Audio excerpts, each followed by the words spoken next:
श्री गणेशाय नमः, श्री गणेशाय नमः। बोलो गणेश भगवान की जय। गणेश चतुर्थी सकट चौथ का दिन है, तो आइए हम सब सुनते हैं आज गणेश भगवान जी की कहानी। कहानी कुछ इस प्रकार है। एक गांव में दो भाई रहते थे। बड़ा भाई गरीब था और छोटा भाई अमीर था। जेठानी देवरानी के घर का सारा काम कर दिया करती थी। उसके घर में देवरानी उसे कुछ अनाज दे दिया करती थी। इसी प्रकार यह अपने परिवार का भरण पोषण करती थी। माघ महीने की चौथ का दिन था। देवरानी जेठानी दोनों व्रत थी, क्योंकि दोनों के बच्चे छोटे छोटे थे। देवरानी उस दिन व्रत होने के कारण कुछ नहीं कर रही थी, किंतु जेठानी सारा दिन लगी रही।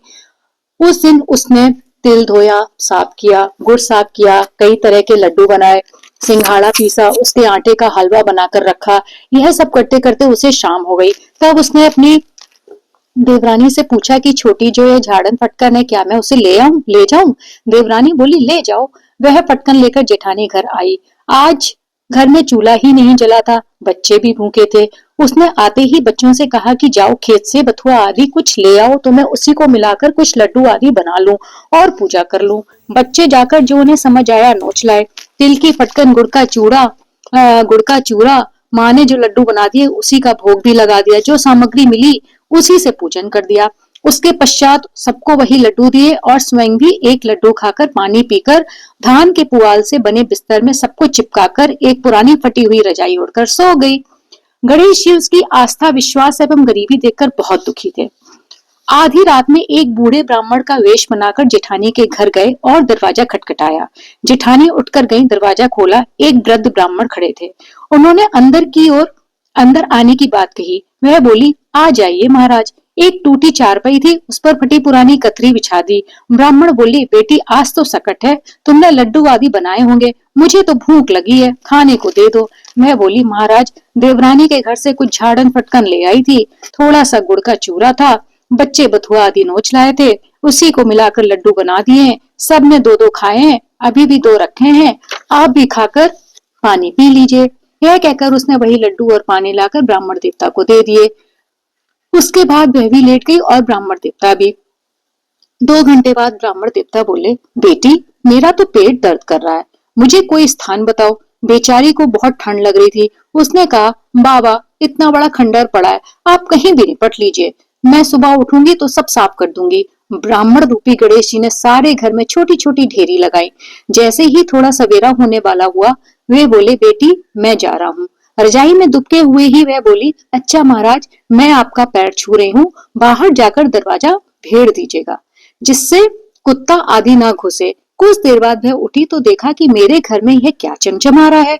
उठी, ढेरी उठाई तो सोने की ऐसी ढेरियां पूरे घर में थी। पर तुरंत उसने अपने पति एवं बच्चों को उठाया। सब मिलकर ढेरियां इकट्ठी करने में लग गए।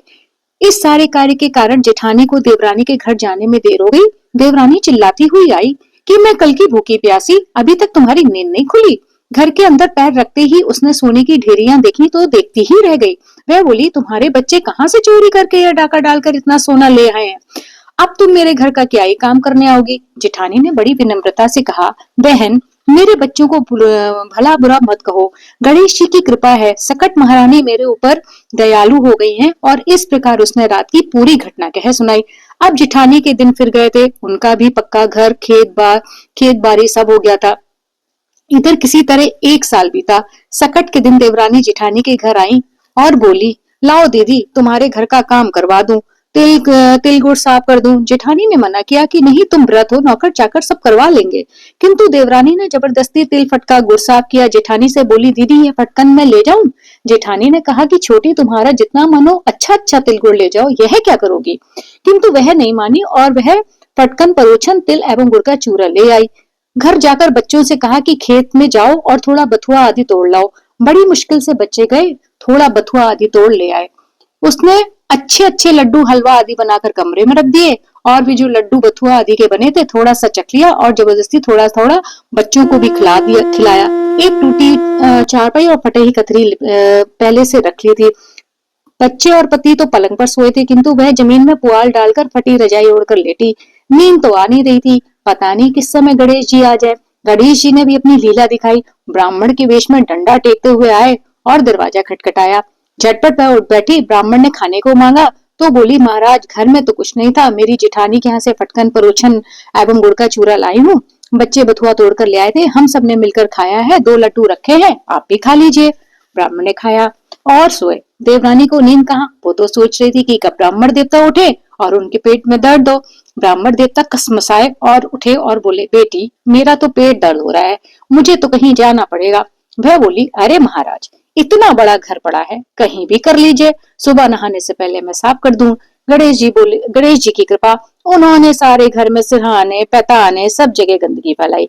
कुछ देर बाद कहा, बेटी अब मैं जाऊंगा। जैसे ही वे गए, देवरानी उठकर बैठ गई और चारों ओर देखने लगी। पूरा घर बदबू से भर गया था, जहां पैर रखे वहीं। लगी अब जेठानी को गाली देने कि इसने हमसे ना जाने कौन सी कहानी बताई, पता नहीं किसको मेरे घर भेज दिया। जेठानी ने जब देवरानी के चिल्लाने की आवाज सुनी तो आई और बोली, छोटी भगवान से कुछ नहीं, भगवान से कुछ छिपा नहीं सकता। मैं तो वास्तव में गरीब थी और तुमने तो जानबूझकर गरीबी का नाटक किया, जैसी करनी वैसी भरनी। तो बोलो गणेश जी महाराज की जय, सकट महारानी की जय। जैसे उनके दिन अच्छे हुए वैसे सबके दिन अच्छे हो। बोलो श्री गणेश भगवान की जय।